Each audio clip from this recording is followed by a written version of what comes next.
Yeah, it's all Squid Game. Spoilers, I haven't seen that. There's less chocolate than you would think. Damn it.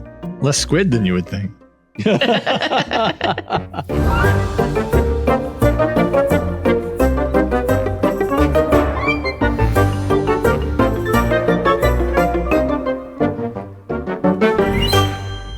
Hey there, story fans. Welcome to Almost Plausible, the podcast where we take ordinary objects and turn them into movies. I'm Thomas J. Brown, and joining me in kicking off the 4th year of Almost Plausible are Emily. Hey guys, happy Valentine's Day. What? Is this our Valentine's episode? Oh, that's why we picked chocolate, isn't it? Oh, wow. And F. Paul Shepard. Happy to be here. And also, how does time work? Yeah. Well, as I said, we take ordinary objects and turn them into movies. And to do that, we start out by taking turns pitching some basic ideas. We pick the pitch we like the most, and from there, we figure out the plot of our film. On this episode, for Valentine's Day, we're going to create a movie plot based on chocolate. But before we start our pitch session, I'm curious, what type of chocolate do you two like the best? Dark. Darker than you're thinking. They don't sell the proper kind of dark chocolate in the US that I like. It's because you're a bitter old man. Yes. Oh. You want chocolate that reflects your soul. Yes. It's so good. I am not ashamed to say I like that good old-fashioned American milk chocolate. I do. I love it. Well, I agree, Emily. I like milk chocolate. I definitely like non-American milk chocolate better, but most of us don't have anything to compare it to, and it's not terrible if that's all you've had. Right. I mean, I will eat a Hershey bar out of desperation because that's a special kind of gross milk chocolate, but there are other American milk chocolates that are good. As long as it's not Palmer. Oh, God, no. Palmer is just what you torment poor children with.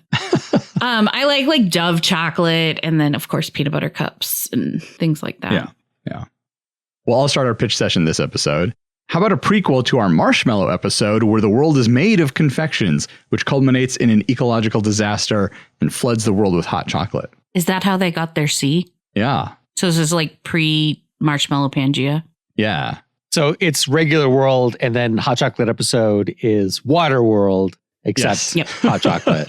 Yeah, pretty much. I mean, the hot chocolate episode was basically ecological disaster anyway. That's right. That's right. My second idea is one, I just had this idea of a chocolate golem. And so I have a longer version of this if we're interested. But the short version is during a period of economic hardship in a European town, a confectioner struggles to make ends meet. After a string of robberies, he creates a golem from chocolate to protect the shop. Although the golem is helpful at first, it eventually grows in size and strength until it rampages through the town. I love it, except for the rampaging through the town part. But I just like the idea of a chocolate golem. My last one's a little bit longer, but I like the idea. I can visualize it really clearly. Sophie is 9 years old and a latchkey kid. She's befriended an older neighbor who is a witch and who has given Sophie a book of spells so she can learn witchcraft as well. Like most children, Sophie likes chocolate, so when her parents buy a fancy box of Belgian chocolates for a formal dinner party to impress their wealthy neighbors, Sophie can't wait to get her hands on the tasty treats. She's admonished by her parents to leave the chocolates alone, but she just can't resist and ends up eating a couple.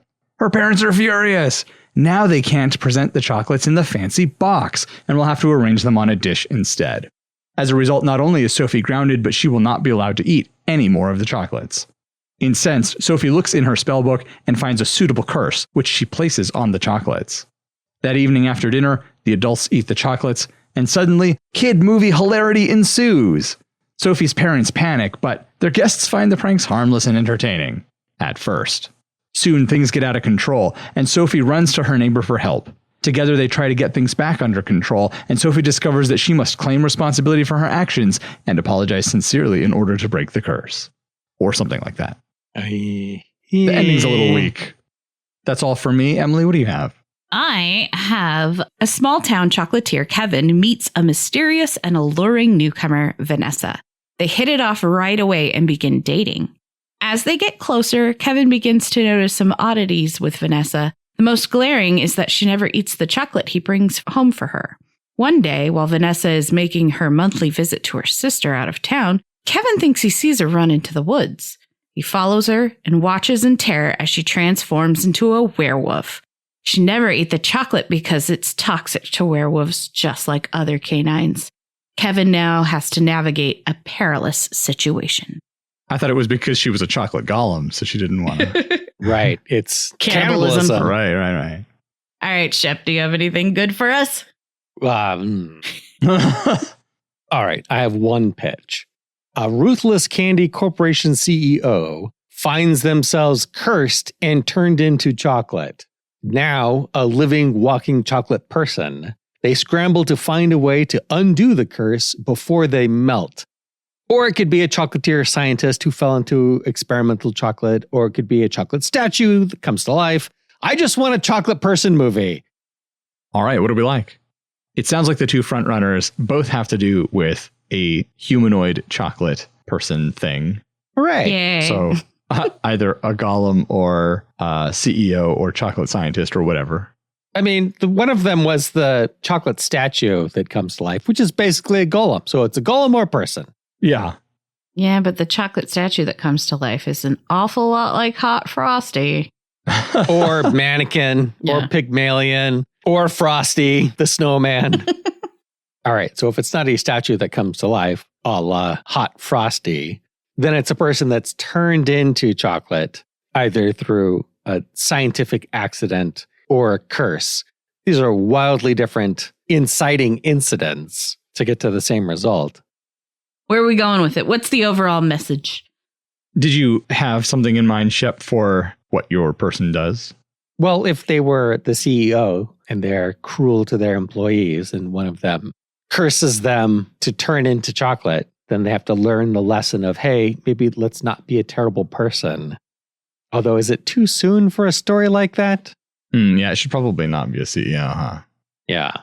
I mean, it doesn't have to be a CEO. Maybe it's in the chocolate factory and it's just like a really hard-ass floor manager or something. Yeah, it's Willy Wonka. And when the cameras aren't rolling, he's not so whimsical. Well, but he's the CEO.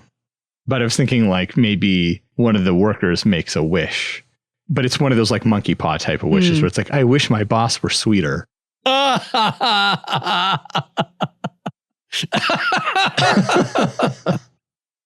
really good. I do have a vision of somebody from the candy coating station or whatever in the company helping him paint on like a human facade so you don't see the chocolate. Yeah. So That's good. he looks a little shiny, but he still looks like himself. He looks like that guy from Lazy Town. Yeah. Oh, the villain. Yeah. the Robbie villain. Rotten. Yes, that's his name. Yeah. So it's not an incorrigible person, obviously, if they're getting people to help them paint on a candy shell or whatever. Sure, it could just be an accident on the line. Maybe it's because of their boss pushing them so hard to get things done. They fall into the chocolate vat. And become chocolate themselves and not just die horrifically. Yep. Is there an explanation for why that happens? I liked the I wish you were sweeter curse. I thought that was really good. Okay, does the person, is it a man or a woman that turns into chocolate? If it's I wish you were sweeter, it could be the woman is cursing a man for being a jerk. I mean, typically supervisors who are assholes are men. I'm just saying. Typically, supervisors are men, period, because it's patriarchy. Also a fact. All right, is this a rom-com later? I'm just asking because I want to get ahead of it. No. Okay. Are we saying that we're not doing a rom-com for our Valentine's Day episode? Correct. But then you're bringing in workplace harassment and power dynamics. Oh, it's not someone who works with him. It's someone that he passes by on the street. You know, they have a stall or a stand or something, and he's just rude because he's always in a hurry because he's on the grind. And so do they say it wouldn't kill you to be sweet once in a while? So he dies by falling into a vat of chocolate and is resurrected as a chocolate man. Well, that was going to be my next question. Does it happen all at once or does it happen slowly over time where he's becoming more and more chocolate? So he can hide it at first. Right. So it's like Pleasantville or the Santa Claus. Right. Or it just happens in the inciting incident at the beginning of the movie and then he's chocolate for the rest. I like the idea of him slowly becoming chocolate just because I am a compulsive nail biter. So if we made him a compulsive nail biter, that's how he figures it out. He goes to bite his nails and they're like chocolatey. So he thinks that he got chocolate on his hands somehow. So he goes and he washes his hands and his hands are starting to wash away. And he's like, oh no. Yeah. What's his arc? I mean, is it his partner and he's trying to win her back? Oh. They have a lover's quarrel at the beginning of the film. No rom-coms. No, rom-coms. It's Valentine's Day. It's the one day a year I don't want rom-coms.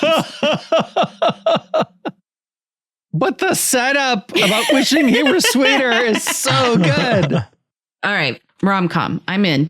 Oh, and it's her birthday is Valentine's Day. Oh, that's a rough. And so it is. And so she blows out her candles, but has not made a wish yet.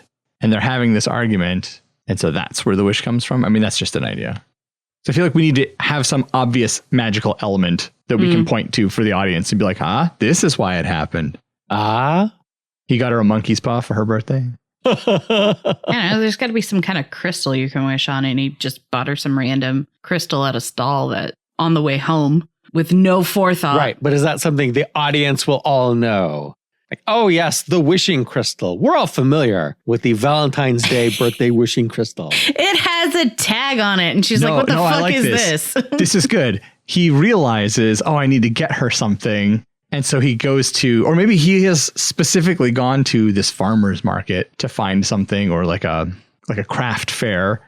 And there's a person selling wishing stones, and it's a little heart. And maybe it's rose quartz or something. And they say, you rub the heart and make a wish. And yeah, it comes in a nice little box with a little card that tells you the history of the wishing stone.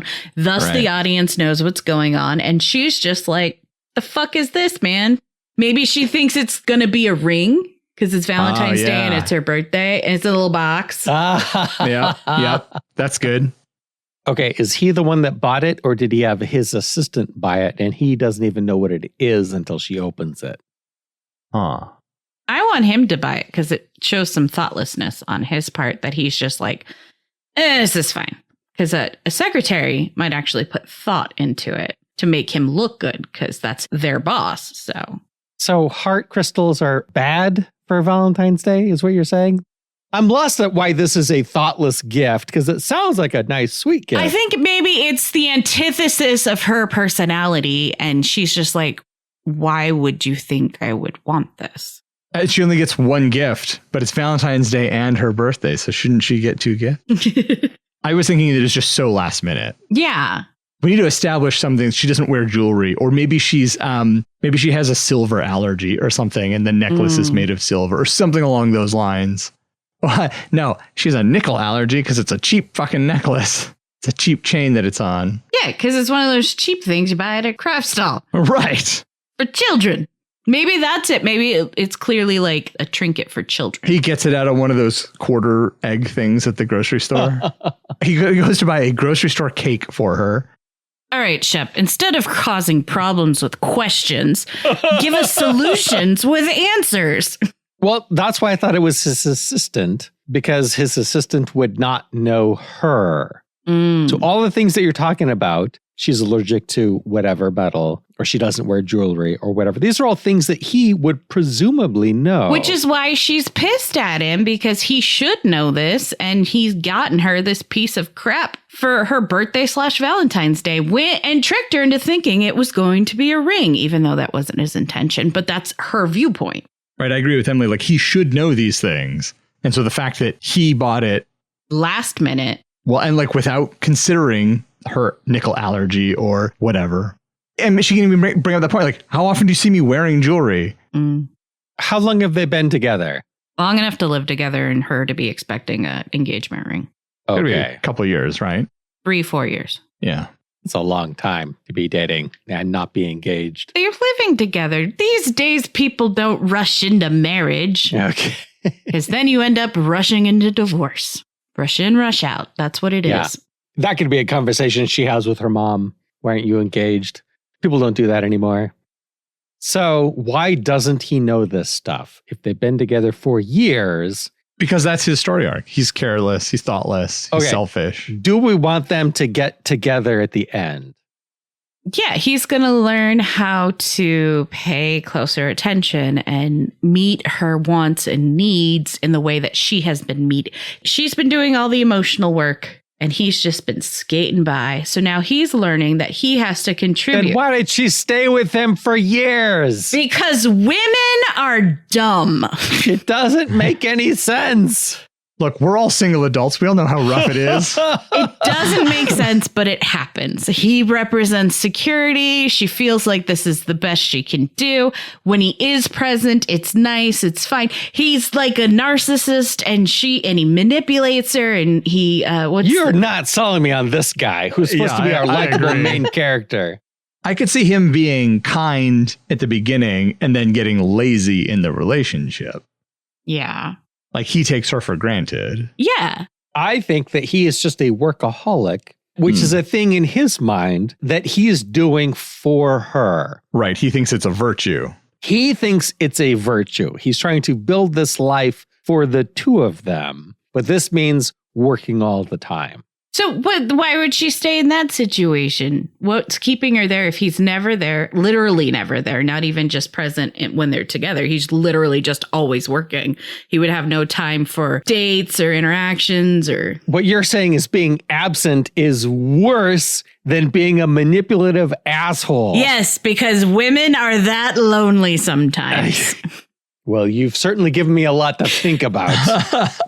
Honestly, I think both are terrible situations to be in and that women shouldn't choose to be in those situations. But the reality is that happens. We are programmed in a way by society or entertainment or what have you that says, you know, he's a good man. He does these things for me. It's okay that he doesn't notice this is my favorite color. It's okay that I said I wanted this thing and he got me something close to it, but not exactly and lesser than.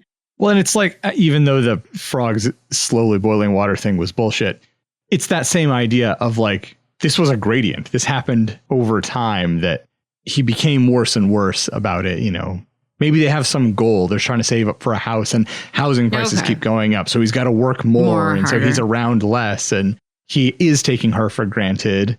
Well, is she also a workaholic then, but still putting in the effort into the relationship? Because it shouldn't all be on him to meet the financial need if it's not on her to meet the emotional need. I think she should definitely be working. Why can't she work as hard? Because he's working too hard. He is overworking. Okay. He should not be working that hard. But in his mind, he's like, oh, I have to do this. Okay. The reason that I want him to be a workaholic rather than an asshole is that you don't really change your personality that much. It's unrealistic to change your personality as an adult to that degree. Whereas you can have a conversation with your significant other and realize, oh, I have been working too much. I can cut back on that. That's not a big personality shift. Okay. That's just a change of focus. I would say it's more realistic that he could change in that way than he could change in stopping being a manipulative asshole. Okay. So let me step that back. I was going to the extreme there. I wouldn't want him to be a manipulative asshole, but we could see, and then we could just combine these two. He is a workaholic, but she is carrying the emotional load. For sure. Like she takes notice of everything that he likes and he wants and he needs, and he's not matching that energy to her. It doesn't mean that he's, you know, a jackass. How could he? He's out of energy when he gets home from work because he works 16 hours a day. Yeah, but that means okay. She works a lot, but then comes home and does the housework and then still holds the emotional load. Yeah, no, you're right. I'm saying that's the problem. Okay. So his excuse is the current patriarchal excuse of, I'm tired. I've spent 16 hours working. And she's like, uh-huh. And what do I do all day? Yeah. I also work 10 hours a day and I do XYZ. And I still know your favorite color is chartreuse. And he can't even tell her the color of her eyes anymore. Well, his are about to become brown. I see. If it's a slow change, I would like it if that's one of the things. You know, he's got blue eyes and then he's got brown eyes as he becomes chocolate. That would be fun. I was thinking, why chocolate? Because the title of the episode is chocolate. Well, no. So I was thinking, you know, is there some ironic thing we could do something that would really impact his life in certain ways. And I thought, oh, maybe he like works in a foundry, so it's like super hot. He can't work in that job anymore. Ooh. Yeah. It doesn't have to be a foundry, but something like that where like he can't work at that place anymore because of the chocolate. He's a professional lifeguard. Yeah, it'll literally kill him. Well, and it could also be chocolate because we could have, you know, the argument be that one part of the argument is you don't even bring me chocolates on Valentine's Day anymore. And it's my birthday. You know, so we bring in chocolate that way. I'm just trying to throw it in there so that No, we have that's it. good. That's good. He gets her a birthday cake. It's not even chocolate. Yeah. Because it was on sale. Because he's cheap. Because he's trying to save money. Right. He's seeing that as a virtue. I'm saving money. Chocolate is so popular this time of year, they jack the prices up, but no one's buying carrot cake on Valentine's Day. Carrot cake, because you love carrot cake. Like, yeah, I love carrot cake. You know what I love more? Fucking chocolate. I'll get you chocolate tomorrow when it's on sale. That's a great line because it shows how insensitive he is. Right. Which in his mind is a perfectly rational, reasonable, logical argument. Tomorrow it'll be half off. It sounds like we have a pretty good handle on their relationship and why they're fighting. And we know, do we like the necklace idea as the reason why she has a wish? Yes, because he buys the necklace from a little stall on the side of the road because he's in a hurry, doesn't have time to go to a store proper. And it's an old woman that sells him the necklace. Like, this is exactly what you need. She also sells locks. She also sells locks. And maybe she's even sort of like, and he's like, okay, weird. Well, no, she's giving it, this is exactly what you need. Yes, because very good. She knows that this ordeal will bring that couple closer together. So she's not being malevolent, but she is being mischievous. Is there a dinner that they go out to? Maybe he forgot to make a reservation or he left it to the last minute. He didn't have time. He swings by Boston Market on the way home or KFC or whoever's sponsoring us. Yeah. If we can get a sponsor, great. Otherwise, he bought the ingredients, but she has to make dinner because he's at work. So he's working late. But in his mind, they're partners, so they're each doing part of it. Even though it's her birthday dinner, she has to cook it. But he bought the ingredients, so he's helping. He's doing his part in his mind. Right. Like he thinks that that's okay because she always cooks dinner because he always works late. So she just knows that. She knows that that's the way things are. Right. Normally she does the grocery shopping, but he helped out by doing the shopping this time. Right. And if it were an issue, she would have said something. And she hasn't said anything. Therefore, everything is okay. Right. Does he point out that he did the shopping and how proud she should be of him for contributing this one time? Maybe not phrasing it quite like that. No, he won't phrase it that way. He'd be like, look, I did the shopping. And she's like, do you want a prize? I mean, they don't sound like a very good couple. They're being that sniping. I think I'm watching too much relationship TikTok because that comes up a lot where women just, do the thing and then men will do it once and expect a lot of praise and admiration for it. And the women eventually get tired and are like, I do it all the time. What the fuck? You don't praise me. And all you want is this attention for doing it this one time. Right. I feel like she's kind of like rolled her eyes a lot in the past. Yeah. And it's just boiling over at this point. Right. It's kind of like reached a breaking point for her. And it doesn't necessarily like they're a bad match because I think that could happen in any stable and well-matched relationship too. It's just, like we said, he's been focused on everything so long that he's not even noticing that he's doing that. And honestly, like, we don't have to go down the path that every movie goes down. Like, they can not let the other person walk away without something being said. They can acknowledge that you're right. You're absolutely right. I haven't seen it from your perspective, but now that you say it, you're right. Maybe they're getting heated and one of them is like, hold on, we need to calm down. Like we can throw in all those things, but at the end of the conversation, it's still like, I need a break from this. I need something different. So we want to teach good relationship skills through this movie. This is what you should do and not what you shouldn't do. Okay, they fight. She makes a wish. He becomes chocolate. How the fight happens, up to the writers. We don't need to know. Yes, but he doesn't become chocolate immediately. He slowly becomes chocolate and he discovers it through his compulsive nail biting. Are they on a break, the two of them? Because I imagine he's going to ask her for help fairly soon. How about not a break, but maybe she went out of town. She just needs to get away for a long weekend. So she goes and stays with her sister, who's a werewolf. Exactly. And her brother-in-law, who's a golem. Yep. I like the idea that they need a break, but it doesn't have to be like they're breaking up. It could be a physical break, not an emotional one. Like she's going to go away for a week with her best friend to Cancun or something. St. Bart's. Someplace hot where he can't follow Ooh, in his yeah. current situation. Oh, that could even be a thing. Like they're talking on the phone because they're still together. Right. And she's like, I'm having a really good time. You should join me. And he's like, oh, I can't. And she's hearing, I can't, like, I got to keep working. Yeah. I can't get away. Yeah. And he's meaning, I can't go somewhere that hot. I will die. But written in a way that, like, he thinks he's explained himself. Right. And she's hearing it.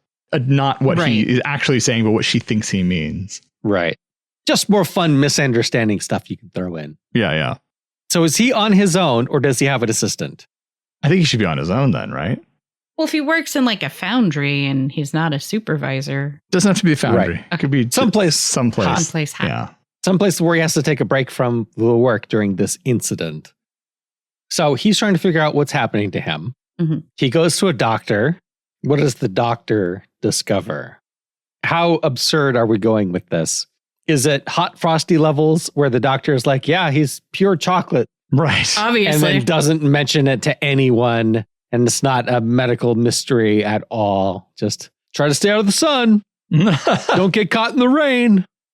So those are some dangers. He can't get wet. He can't be in the sun too long. What are you thinking, Thomas? The doctor's like, I think we need to take some samples and like scrape some chocolate off. And then he's like snacking on it right in front of him.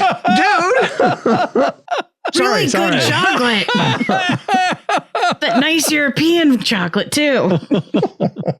The doctor asks him if it hurts when he's scraping it off. And he's like, no, because he can't feel it. Right. And he's like, okay. And scrapes off more.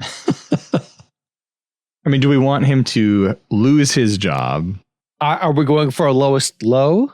I mean, it could be the case that there could be another misunderstanding where she's like, oh, he's quit that job to demonstrate his commitment to, having more time, or that, like, to demonstrate that he's not so worried about money.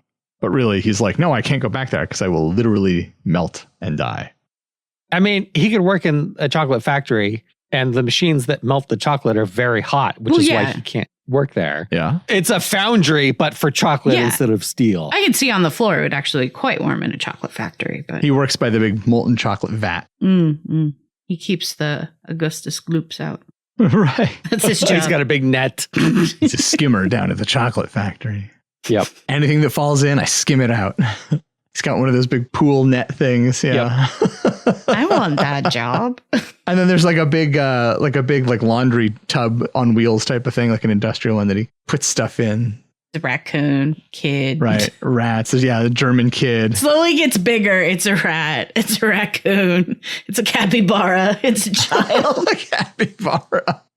I think we need to take a break. And We're getting a little loopy. yeah. But when we come back, we'll figure out the rest of our chocolatey story.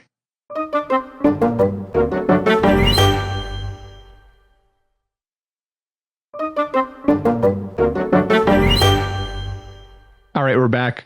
We know how he gets himself into this situation. So now we need to figure out how he gets himself out of this situation. Or does he? Does he stay a chocolate man forever?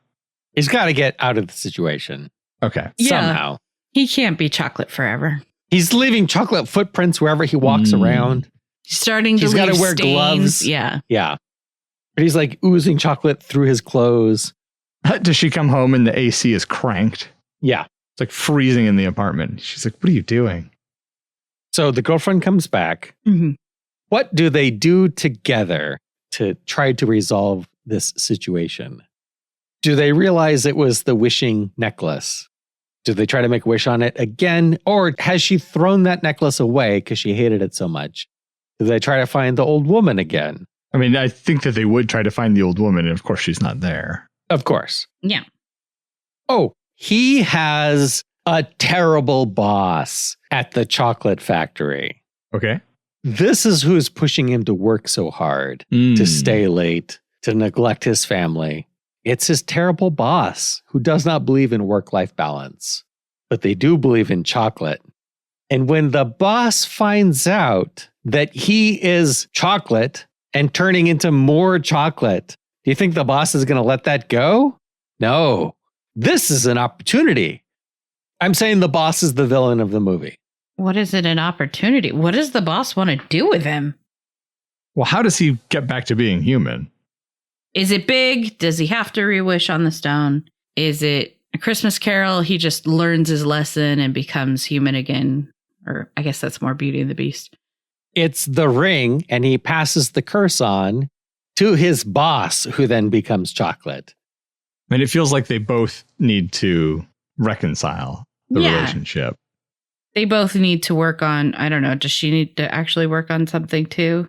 Yes, communication. What are you talking about? Okay, that's where I was going. Is do they through this learn that he needs to step up on the emotional or home level, and she needs to communicate better what she needs? Yeah. And how she feels the relationship needs to work for both of them. Right. Yeah. You see them in couples counseling at the end. So if we make the boss evil, of course, them working together against him would bring them together. Oh, so they're not really apart. Right. They're taking a break for the weekend, or she's taking a break for the weekend, but they didn't break up. And she does help him when she comes back. Mm-hmm. So it's not like they need to get together. They are together. They do need to work together. Yeah, that's what I was talking about. They need to work together to do it. Like, say the boss captures him. Does he regrow chocolate? Like, if you break off a finger, does it come back? Yeah, maybe slowly it does. Yeah.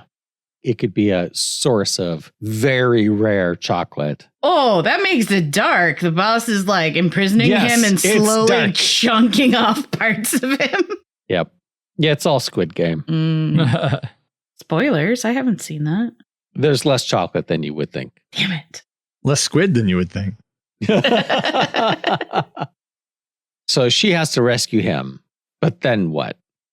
What's the lowest low? Is it him being captured by the boss? I mean, if that's what we're going with, that would definitely be a lowest low. And that would kick off the third act where she rescues him. Right. So then would the mid-second act turning point be the boss finds out, or word gets out, or... It's got to be the boss finds out. Right, because we need some time for the boss to be formulating his plan and, putting things into action to capture him. Right. And the boss maybe just at the beginning thinks, oh, I can use him as a mascot. We could exploit him. And then learns that the chocolate will regrow. And then he tastes it and it's the best chocolate ever. So now he has to capture him and slowly chip away at him. So how does she rescue him? I mean, that might be a problem for the writers. Okay, once he's rescued, how do they make him human again? A magic kiss. It's a classic. Is he melting and then she kisses him? And then she licks her lips and is like, oh, fuck, that's good. I mean, that's Beauty and the Beast, where he appears to die at the end. So we don't want them to be able to find the witch or the Rose Court heart or anything like that, right? Oh, maybe they could find the heart again. You know what would be fun for me would be for her to, I don't know, she's on the street doing something to try and save him. And she's walking and a little old lady taps her on the shoulder and says, excuse me, miss, I think you dropped this.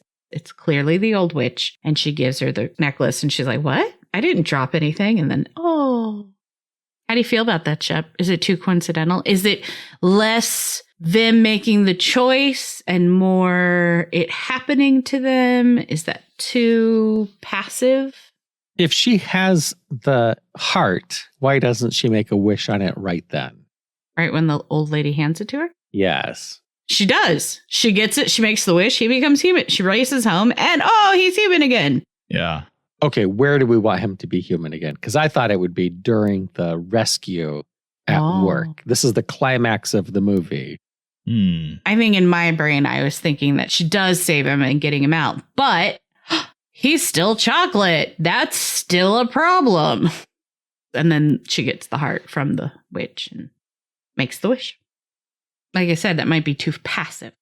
Yeah, because they're not really doing anything to change their circumstances. But what could they do? What are steps they could take that would result in him becoming human again?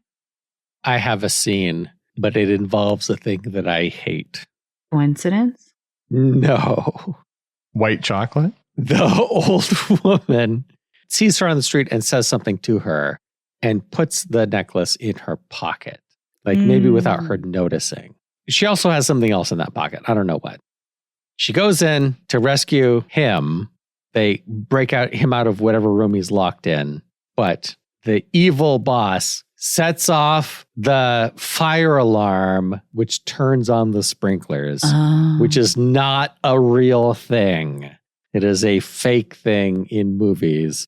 And because it's fake and not real, it bothers me. But it would serve our story in that she's trying to shield him from the water now, but he's melting. He's melted so much that he can't run away. So they're having their moment in not the rain, but, she's got her coat and she's covering him up. To solve turns the fire alarm on, could there be a switch for the fire alarm and an emergency switch for the sprinklers? Right. That's not how those sprinklers work, though. But this sprinkler system could work that way because there are places where the sprinklers do work that way, where the one room is blocked off and you have like an emergency switch because you see the fire before it would set it off. Well, then you need to establish that is that type of sprinkler. What if the sprinklers don't enter into it? It would be more poetic if he ends up in the vat. Like if his job is working with the big vats of chocolate. Oh, how much is he melting down? Like she collects him in a bucket and he's melting more and more. He's just a nub head and a torso. It's just his face on the top of a liquid pool of chocolate.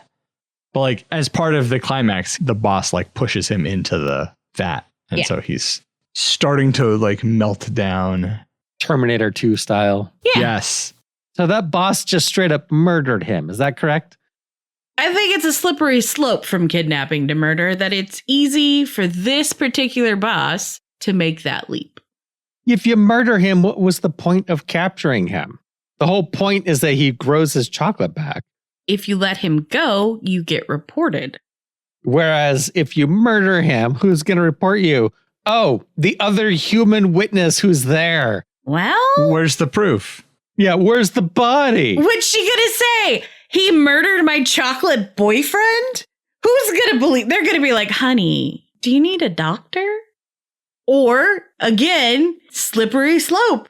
He's already kidnapped and he's murdered the chocolate man. She's got to go too.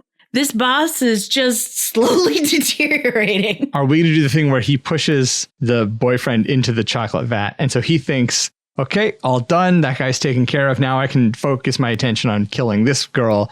But then the boyfriend climbs out of the chocolate vat and saves her somehow, knocks out the boss. Is this a horror movie at the end?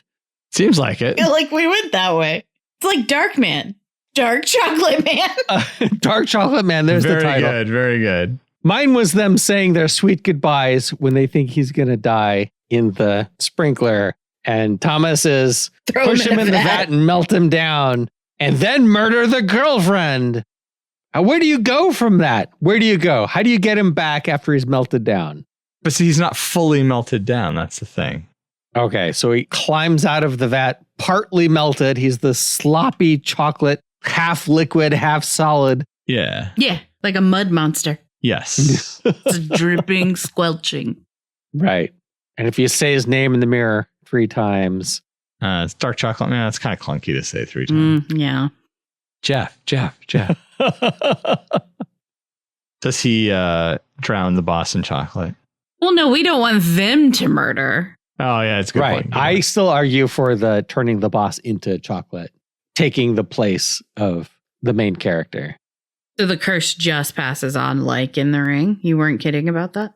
I wasn't kidding about that. Okay. Because all the bad things the boss was doing to him will now be done to the boss. It's poetic justice. All right. Who ties the boss down to start scraping his chocolate? Oh, he's already set up this, group of employees. Oh, okay. they're responsible for keeping the chocolate man contained. So how does the curse get passed on to the boss? That's what I was thinking. The wish heart, she has it again in her pocket. She doesn't realize it until the crucial moment. How does she make the wish? Does she just say, I wish we could just go home? She knows the magic words. Okay. I wish you were sweeter. She says that to the boss. I wish you were sweeter. And then she turns to her boyfriend instead of you. Yeah. Okay. Maybe it should be the same necklace then. Like she hasn't gotten rid of it. It's been in her pocket. Then it's not the old woman secretly slipping it in there somehow. You don't want to bring the old woman back? We can. Actually, I think it works better if she still had it in her pocket and it was the original necklace, because then his gift wasn't as useless to her as she originally thought. Like she sees value now in his efforts, in the efforts he does make. Okay, if she has it in her pocket and she knows it's in her pocket because she put it in her pocket, how come she doesn't wish on it sooner? Well, I think when they have the fight and she decides she's going to leave, she just sticks it in her pocket. She's kind of like, I'm going to go. And she like sticks it in her pocket, grabs her stuff, heads out the door. She doesn't even think about it. So she doesn't like consciously put it in her pocket. She doesn't remember it's there. So later, maybe she gets knocked down in the factory in the climax and the necklace falls out of her pocket and she sees it and she's like, oh my God, that's right. And then it falls onto the machine and it's being carried along the conveyor belt. She has a magic coat and it provides anything she needs in her pocket. That's what I was saying, was what Thomas was saying, is that she didn't remember what happened to it.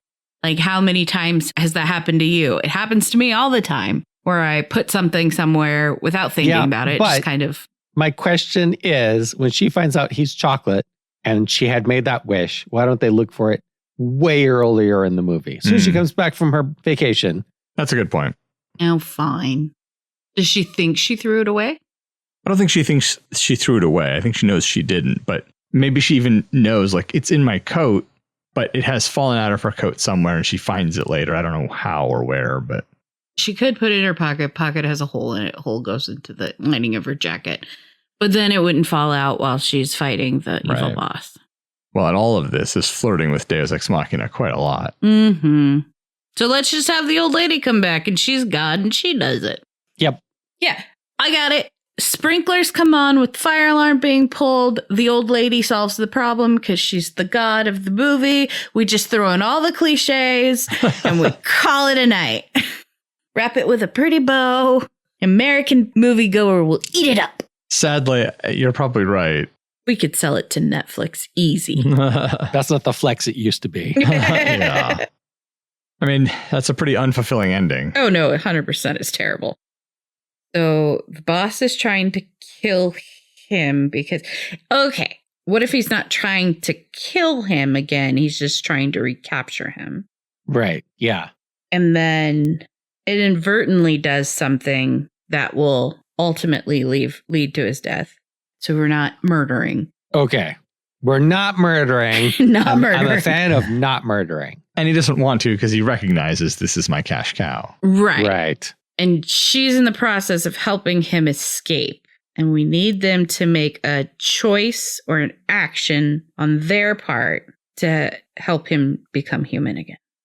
I mean, we could bring the old woman back earlier and have her explain that the curse needs to be passed on somehow. She could set up whatever the rules are.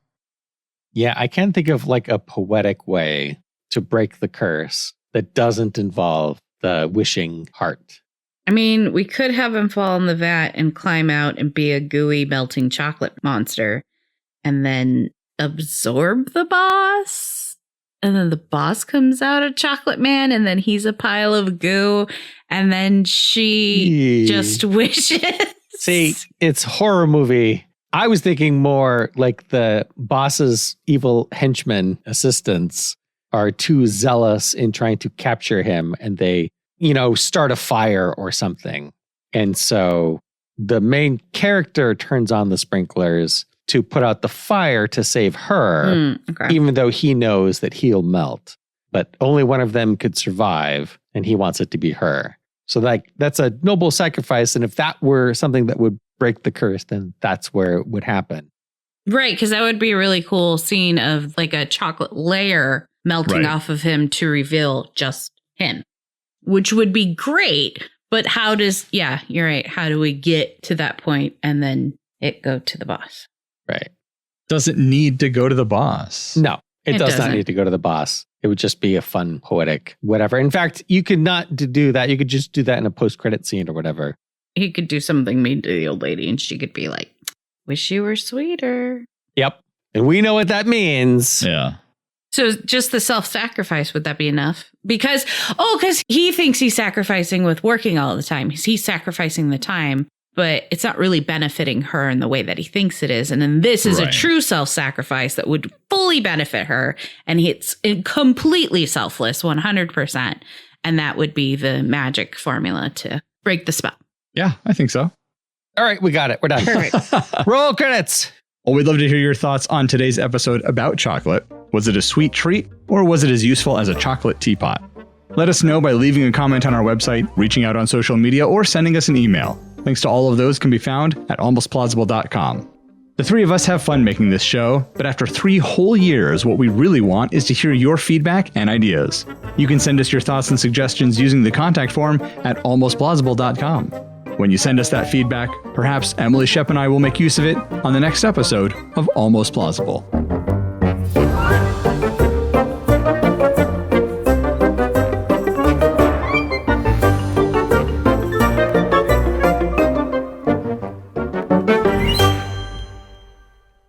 Mischievous?